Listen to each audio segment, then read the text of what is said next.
My mom kicked me out at 16 to focus on her new children. Now that I'm successful, she insists I fund their college, but what happened on my doorstep changed everything. I'm 33 now, working in senior management at a firm I've been with since graduation. While I've worked tirelessly to reach this point, there's still a part of me that reflects on what life might have been like if my mom had made different decisions. She had me when she was 20. My biological father was never around. Honestly, I know little about him. From what she later shared, she offered him the chance to stay, and he left without hesitation. No child support, no disputes, just gone. We lived in a small apartment above my grandparents' garage. It wasn't much, but it sufficed. My grandparents supported her through that period. They helped with me while she completed her education and earned a degree in physical therapy. She balanced school, work, and raising me alone. I'll give her credit. She didn't just wallow in self-pity. As a single mother, she worked diligently. Those early years were decent.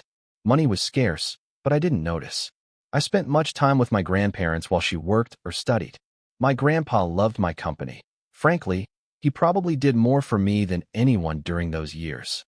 My mom still made time for me when possible. She read bedtime stories, took me to the park, things like that. Everything shifted when I was about 8. My mom met a man named Victor at her workplace. He seemed okay initially, stable job, ordinary guy. I recall her noting how different he was from her previous partners. They dated for some time, and after a couple of years, they married when I was around 11. Victor wasn't terrible, but he wasn't warm either. He was courteous, somewhat detached. He wasn't cruel to me, but he didn't try to bond either. He treated me like I was just there, like part of the decor. At first, nothing major changed. I lived with my mom and now Victor. It was okay, not ideal, but manageable. Then subtle changes began. My mom focused more on Victor and their shared life. Dinners grew quieter, less about me and more about them. I remember sitting there, trying to join their talks and being dismissed like I wasn't present. I didn't take it personally at first.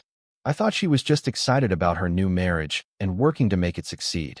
But over time, it became evident I was gradually being sidelined. I tried harder to gain their attention. I worked hard in school, earned good grades, helped around the house. Anything to prove I was still worth noticing. Then, when I was about 12, my mom got pregnant with twins. Everyone was ecstatic. I was too initially. I pictured being the cool older brother, assisting with the babies, teaching them, and being part of this new family. I even babysat for neighbors to prepare for the twins' arrival. But as her pregnancy progressed, my mom's attitude toward me shifted further. It was like she had no time for me anymore.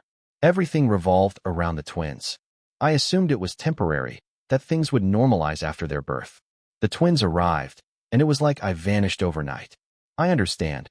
Babies need constant care and attention. I wasn't expecting things to stay the same, but this was on another level. It wasn't just her being busy or tired, which would have made sense. It felt like she stopped seeing me entirely. Family dinners became a thing of the past.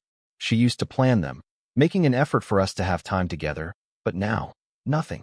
The little things that made me feel connected to her, talking about our day, watching a show together, sharing random inside jokes, disappeared. The worst part was how I kept trying, even though it was clear I wasn't part of this new family dynamic. I worked hard in school, helped out, tried to be useful, but nothing I did mattered. I wasn't a priority anymore. By the time I was 16, everything reached a breaking point. My mom and Victor called me into the living room one evening, saying they needed a serious talk. I knew it wouldn't be good. I could feel it in the air. They sat me down and explained that things were getting tight financially with the twins. They said expenses had risen, and they couldn't afford to support everyone in the house anymore. Victor did most of the talking, laying out numbers like I was supposed to feel sorry for them. My mom just sat there, looking at me. Then she said something I'll never forget. They deserve more. Not, we'll figure it out. Not, we're in this together. Just a clear message that I was nothing to them. I didn't argue. What was the point? I went to my room, packed my clothes and a few personal items, and walked out the door. I didn't look back. I went straight to my grandparents' house. They took me in without hesitation, but they were furious. My grandpa paced, muttering about how he couldn't believe his daughter would do this, while my grandma hugged me tightly, shaking her head. They wanted to confront my mom, but didn't want to cut her off completely, mostly because of the twins. I understood. The twins were innocent in all this. They didn't ask to be born, or to become the center of my mom's world at my expense. I couldn't blame them, even if I was angry at the situation. That day was a turning point. At 16, I realized I couldn't rely on my mom anymore. I wasn't just a teenager figuring out life. I was on my own. It was scary, but I had no choice. From that moment, I knew I had to take care of myself because no one else would. Living with my grandparents was a relief, but it wasn't easy. They provided a roof over my head, but they were retired, living on a fixed income, and couldn't offer much beyond that. So, I started working. My first job was at a local coffee shop. It wasn't glamorous, but it paid enough for school supplies, clothes, and other necessities to get through high school. Balancing work and school was tough. I'd get home late, finish homework, and wake up early to do it all again. My grades slipped a bit, but I stayed on track to graduate. What stung was that my mom never checked in. It was like I'd ceased to exist for her. Occasionally, I'd hear about her and Victor through family gossip. They were doing well, of course. The twins were thriving, living their picture-perfect life in a nice house with new cars. Honestly, I couldn't wrap my head around it. I didn't understand why two people with decent jobs couldn't afford 3 kids. I wasn't an extravagant expense. I just needed the basics. Meanwhile, I was struggling, working weekends and late school nights just to stay afloat. Juggling homework, shifts, and trying to have some semblance of a normal life was exhausting. I wasn't asking for much from them, just a little effort, a little care. But it felt like the second I walked out that door, they wiped their hands clean of me and went back to their perfect little bubble. I guess it wasn't really about expenses, they just didn't want me anymore. During my senior year, college acceptance letters started arriving. I was excited but terrified. I knew I couldn't afford college on my own. I needed help, so, against my better judgment, I reached out to my mom. I remember sitting in my grandparents' kitchen late at night, holding my phone, trying to figure out how to word the text. My mind spun with different ways to ask for help without sounding too desperate. I deleted and rewrote it at least 10 times before sending. Hey, I've been accepted to a few colleges. I was wondering if you could help with financial aid stuff or co-sign a loan. I hit send and immediately regretted it, not because it was wrong to ask, but because I already knew the answer. Still, a tiny, foolish part of me held on to hope that maybe she'd remember I was her kid too. Her reply came hours later, and my stomach sank. We're saving for the twins' future. We can't help. Sorry, that was it. No congrats. No, we're proud of you. Just a flat rejection. It shouldn't have surprised me, but it did. Or maybe it just hurt more than I wanted to admit. I stared at the message, trying to process how someone could shut their own kid down like that. It wasn't about the money. It was the complete lack of care. I felt like an idiot for hoping, wondering why I'd even bothered. I knew I couldn't count on her. Thankfully, my aunt stepped in. When I told her what happened, she didn't hesitate. She looked me in the eye and said, "I'll co-sign your loans. You just focus on making this work, okay?" She had her own responsibilities and kids, but she believed in me. She told me she always knew I had it in me to go far. That belief hit me harder than the offer itself. At that moment, I promised myself I wouldn't let her down. I'd work tirelessly, not just for me, but to prove her faith in me wasn't misplaced. My mom might have slammed the door shut, but my aunt flung it wide open, and I wasn't about to waste the chance. College was tough. I hustled nonstop. Campus jobs, weekend shifts, side gigs, just to stay afloat. I taught myself web design and started freelancing for small businesses. The work paid well, and I had bills to cover. Sleep became a luxury I couldn't afford, but I didn't care. I had a goal, and nothing would stop me. My mom. Still radio silence. Not a single text or call to check in. I'd occasionally stumble across her social media. Pictures of the twins at school plays, birthdays, or family vacations to Disneyland. She looked so carefree, like her life was a perfect little bubble. Those posts felt like a dagger to my chest, so I eventually blocked her. I couldn't keep torturing myself by looking at a life I wasn't part of. When graduation rolled around, I sent my aunt an invite to the ceremony. She didn't just come. She was in the front row, cheering louder than anyone when my name was called. My mom. I didn't bother asking her. If she didn't care about my education when I needed her most, she didn't deserve to celebrate my success. My aunt, though, deserved every bit of that moment because, without her, I might not have made it. After graduation, the real grind began. I moved to a small city for a job in my field. The pay wasn't great, but it covered my bills and let me chip away at my student loans. Those first few years were rough, living in a tiny apartment with cheap furniture, working long hours to prove myself. I poured everything into that job, taking every chance to learn, staying late, volunteering for tasks no one wanted. Slowly, it paid off. I got a promotion, then another, and before I knew it, I was climbing the ladder. By my late 20s, I was in a good place.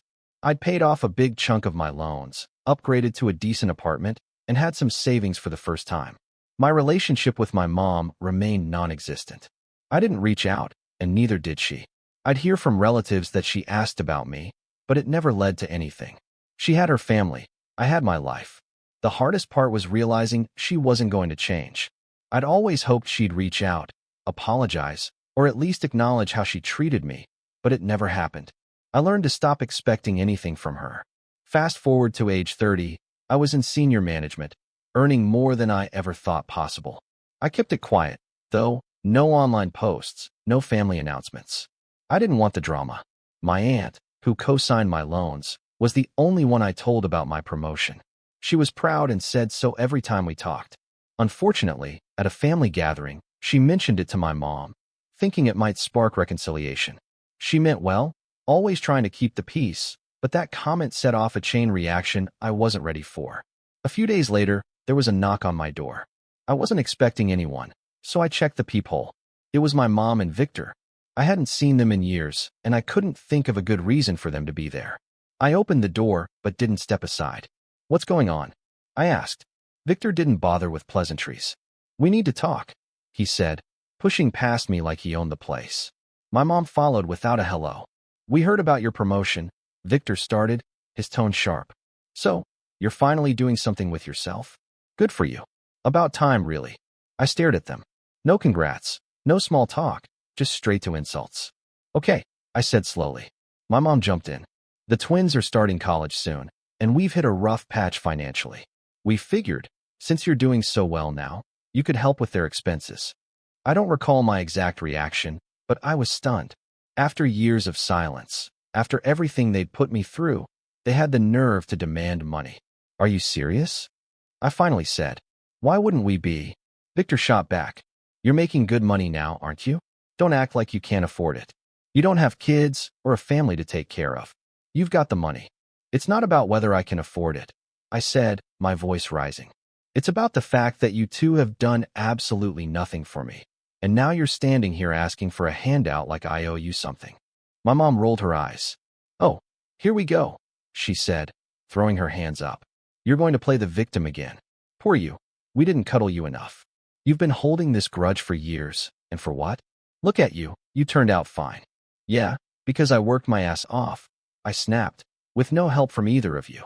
Do you have any idea how hard it was to get through college without a cosigner, without any financial support? I made it happen, but not because of you, in spite of you."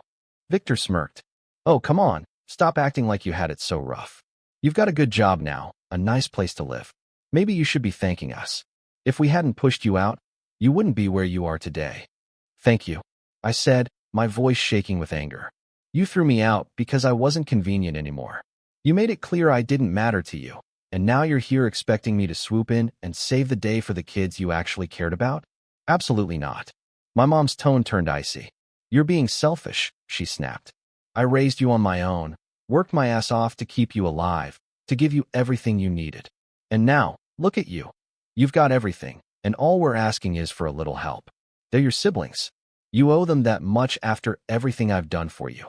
It wasn't just what she said, it was how she said it, like I should feel ashamed for not bending over backward for her and the twins. "I don't owe them anything," I shot back, "and I definitely don't owe either of you. You made your choices, and I made mine. You decided I wasn't worth your time or money, and now you're expecting me to put my life on hold for them? That's not happening." Victor stepped closer, his face hard. "You know what your problem is? You've always thought you were more important than you actually are. You think you're better than everyone else just because you made it out on your own. But let me tell you something. You didn't mean anything to this family then, and you don't mean anything now." That hit hard, but I didn't let it show. "Then why are you here?" I said coldly. "If I don't mean anything to you, why are you standing in my living room begging for money?" My mom snapped. Because we didn't want to come here. Do you think we enjoy asking you for help? But the twins deserve a future, and if you weren't so goddamn selfish, you'd see that. But no, you're too busy playing the wounded child to do anything for anyone but yourself. I laughed bitterly. You want to talk about being selfish? You threw your own kid out of the house to make room for your real family. You told me I wasn't worth the effort, and now you want to stand here and talk about what the twins deserve? They deserve better parents. That's not my problem. Victor pointed a finger at me, his voice rising. You better watch your mouth. We're still your family, whether you like it or not, and family helps family. No, I said firmly. Family doesn't do what you did to me. Family doesn't throw their kid out like trash and then come crawling back when they need money. You're not my family. You're strangers to me. My mom's face twisted in anger. Fine, be a selfish little brat, but don't come crying to us when your life falls apart. You think you're so much better than us, but you're nothing. You'll always be nothing. That was it. I'd had enough. If you don't leave right now, I said, pulling out my phone, I'm calling the police. Victor scoffed. Go ahead, call them. See how that looks, throwing your own parents out of your house. You're not my parents, I said calmly, my finger hovering over the screen. Not anymore. My mom grabbed his arm, muttering something under her breath. You're going to regret this, she said as they turned to leave. No, I said, shutting the door behind them. I'm not. That moment, I realized how much I'd changed. The kid who desperately wanted their approval was gone. I didn't know them anything, and I wasn't going to let them guilt me into thinking otherwise. After they left, I stood in my living room, phone in hand, just standing there. I wasn't upset or even angry anymore. I was exhausted. For years, I'd carried a buried hope that maybe one day they'd see me as their son, their family, as someone who mattered. But that confrontation slammed the door on any lingering illusions. After that day, I thought I'd seen the last of them. I'd made it clear they weren't welcome in my life, and I was ready to move on. But people like them don't take no for an answer. They weren't done trying to claw their way back in, and what followed was chaos. A couple of weeks later, I found out from coworkers that my mom had shown up at my office. I wasn't there. I'd taken a sick day, but she caused quite a scene. She marched in, demanded to speak with me, and when told I wasn't there, refused to leave. She shouted about family and sacrifices and how I owed her. One coworker said security had to escort her out. It was intense. I apologized to everyone, mortified, and notified HR to add her to the list of people not allowed on the premises. I was shaken. I couldn't believe she'd stooped that low. But the worst was yet to come. One evening, about a week later, I got home from work and found her pacing my driveway, clearly agitated. The moment I stepped out of my car, she stormed over, shouting, "You can't keep ignoring me." I took a deep breath, keeping my distance. "What are you doing here?" "We need to talk," she said, pointing her finger at me like I was a child. "You think you can just walk away from your family, from your responsibilities?"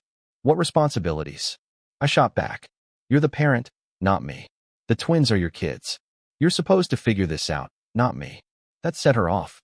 She started screaming about how I was selfish and ungrateful, how I owed her for everything she'd done and sacrificed for me. "You shouted and sacrificed so much for me," she yelled. "And this is how you repay me, by turning your back on us." "You didn't sacrifice anything for me," I said, trying to keep my voice steady. "Mom, go back to the home you kicked your son out of and don't show up again." Her voice turned hysterical, yelling so loudly that neighbors came out to see what was happening. "He's a brat," she screamed, gesturing wildly at me. "He's always been a selfish little brat. He doesn't care about anyone but himself." A few neighbors tried to intervene, telling her to calm down, but she wasn't listening. Her voice grew louder, more frantic, until she lunged at me, screaming, "After everything I've done for you." "Stay back," I warned, phone in hand, dialing 911. "I mean it, Mom. Don't you dare." Her face twisted in rage, and she made a wild grab for my phone. "Don't you dare call the police on your own mother. I raised you. I sacrificed everything for you. You abandoned me." I shouted back, holding my phone out of reach, trying to keep her at bay. "You threw me away like I was nothing." It didn't feel like arguing with my mom anymore. It was like facing a stranger wearing her face. She screamed about ingratitude and family loyalty while lunging for my phone. Through the chaos, a neighbor yelled, "I'm calling the police. Leave him alone." More neighbors emerged, standing on porches or edging closer, watching this surreal scene of a mother physically going after her own child. Someone stepped in and pulled her away just as police sirens cut through the air. She struggled, still screaming incoherently, but the moment was over as the flashing lights filled the street. I stood there, shaking, realizing how far she'd gone and how I couldn't let her back into my life. The next morning, I went to the police station and filed a report, explaining the workplace incident, her showing up at my house, and the screaming match. The officer was sympathetic and helped me start the process for a restraining order. When I told my grandparents, they were furious. "She's lost her mind," my grandpa said, shaking his head. "I don't know what's wrong with her, but you don't deserve this." My grandma added, her voice heavy with guilt. "We should have done more for you back then. We thought we were helping by staying close, but we let you face too much on your own.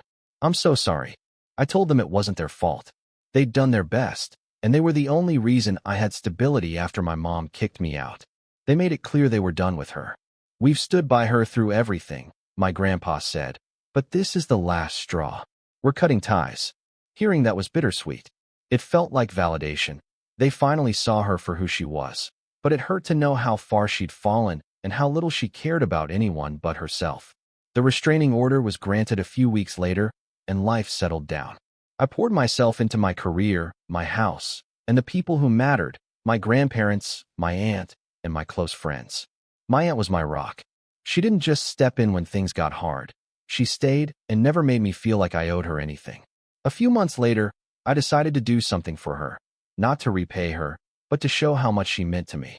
I planned a weekend getaway for her and her family, something she'd always dreamed of but never prioritized because she always put others first. When I gave her the envelope, she looked confused, then opened it and gasped. "What is this?" she asked, her voice shaky. "It's for you," I said simply. "You've always been there for me.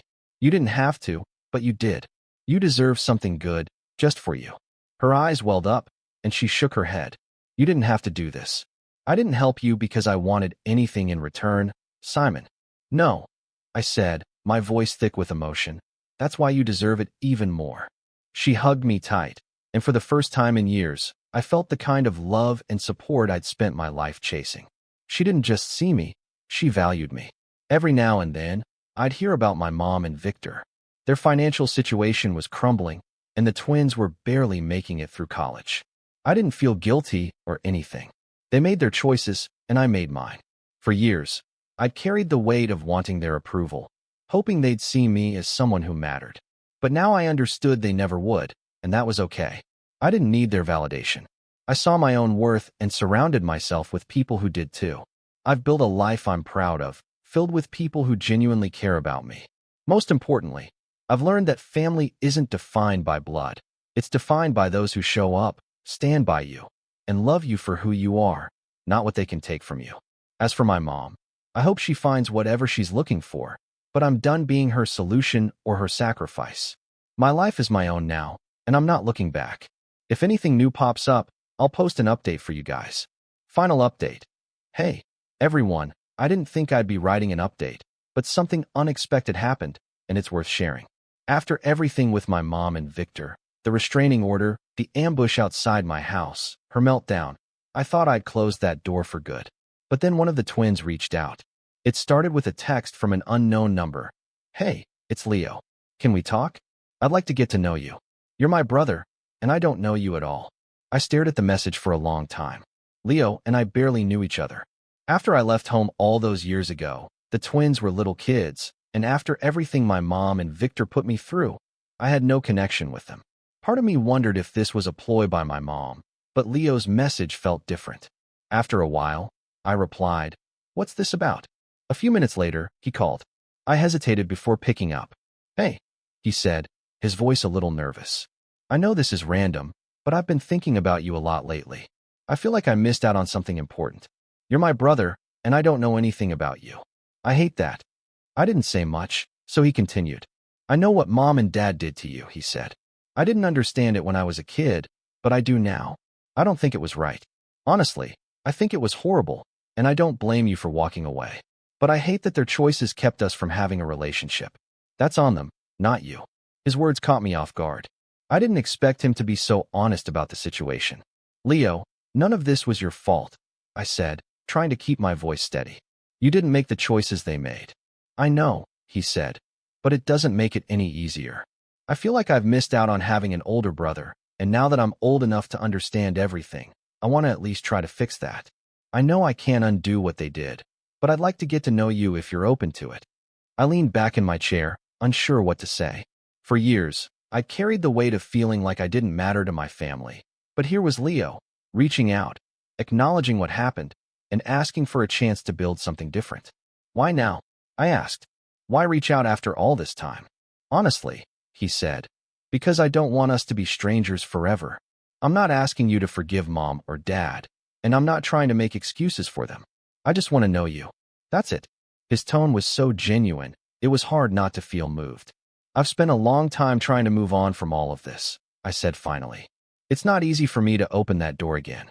I get that, he said, and I'm not asking for anything big. I just want a chance to talk to you.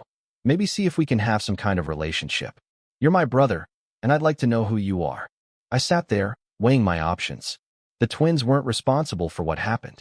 They didn't make the decisions that tore our family apart. If Leo was making the effort to reach out, maybe it was worth meeting him halfway. Part of me worried he might have ulterior motives, but I decided to give him a chance since I didn't really know the twins yet. All right, I said. We can start with a conversation. His relief was obvious. Thank you, he said quickly. That's all I'm asking. I just want to start somewhere. We ended the call shortly after, and I spent the evening thinking about it. Leo reaching out wasn't something I expected, and it left me with mixed emotions I couldn't fully process. I'd spent so long seeing the twins as part of the family that cast me aside, but Leo made me realize they were as much victims of my mom and Victor's selfishness as I was. They didn't choose this any more than I did. I'm not sure where this will go. I'm still cautious. I've built a life I'm proud of, and I'm not eager to reopen old wounds. But Leo's effort feels genuine. He didn't try to guilt me or make excuses for his parents. He just wanted to know me.